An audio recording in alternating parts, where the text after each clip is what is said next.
ಉತ್ತರ ಕೊರಿಯಾದ ಸಂಸತ್ ಚುನಾವಣೆಯಲ್ಲಿ ಕಿಮ್ ಜಾಂಗ್ ಉನ್ ಎಲ್ಲಾ ಸ್ಥಾನಗಳನ್ನ ಗೆದ್ದು 99.97% ಮತಗಳೊಂದಿಗೆ ಭರ್ಜರಿ ಜಯಬೇರಿ ಸಾಧಿಸಿದ್ದಾರೆ.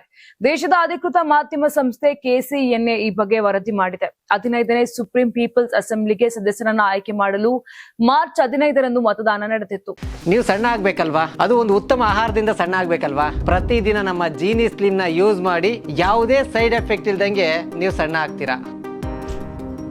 ಇನ್ನು ಅಧಿಕೃತ ಅಂಕಿಅಂಶಗಳ ಪ್ರಕಾರ ನೋಂದಾಯಿತ ಮತದಾರರಲ್ಲಿ 99.99% ಜನ ಮತದಾನದಲ್ಲಿ ಭಾಗವಹಿಸಿದ್ದರು. ಕೇವಲ 0.0037% ಜನ ಮಾತ್ರ ಮತ ಚಲಾಯಿಸಲು ಬಂದಿರಲಿಲ್ಲ.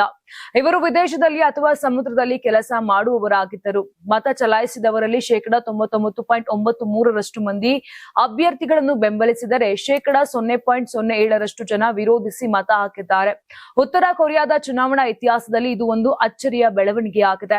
ಚುನಾವಣಾ ನಿಯಮಗಳ ಪ್ರಕಾರ ಕಾರ್ಮಿಕರು, ರೈತರು, ಬುದ್ಧಿಜೀವಿಗಳು, ಸೈನಿಕರು ಮತ್ತು ಅಧಿಕಾರಿಗಳು ಸೇರಿದಂತೆ ಒಟ್ಟು 687 ಪ್ರತಿನಿಧಿಗಳನ್ನು ಅಸೆಂಬ್ಲಿಗೆ ಆಯ್ಕೆ ಮಾಡಲಾಗಿದೆ. ಪ್ರತಿ ಚುನಾವಣಾ ಕ್ಷೇತ್ರದಲ್ಲೂ ಕೇವಲ ಒಬ್ಬನೇ ಅಭ್ಯರ್ಥಿ ಕಣದಲ್ಲಿದ್ದ. ಇದೇ ಕಾರಣಕ್ಕೆ ಹೊರಗಿನ ವೀಕ್ಷಕರು ಈ ಇಡೀ ಪ್ರಕ್ರಿಯೆಯನ್ನು ನಾಟಕೀಯ ಚುನಾವಣೆ ಎಂದು ಕರೆದಿದ್ದಾರೆ.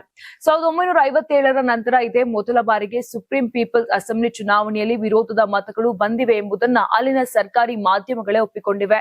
ಉತ್ತರ ಕೊರಿಯಾದಲ್ಲಿ ಇಂತಹ ಭರ್ಜರಿ ಗೆಲುವುಗಳು ಸಾಮಾನ್ಯ. ಆದರೆ ಈ ಬಾರಿ ದಾಖಲಾದ 0.07% ವಿರೋಧಿ ಮತಗಳು ಆನ್ಲೈನ್ ನಲ್ಲಿ ದೊಡ್ಡ ಚರ್ಚೆಗೆ ಕಾರಣವಾಗಿವೆ. ಕಿಮ್ ವಿರುದ್ಧ ಮತ ಹಾಕಿದ ಆ ಧೈರ್ಯವಂತರು ಯಾರು ಎಂಬುದು ಚರ್ಚೆಯ ಮುಖ್ಯ ವಿಷಯವಾಗಿದೆ.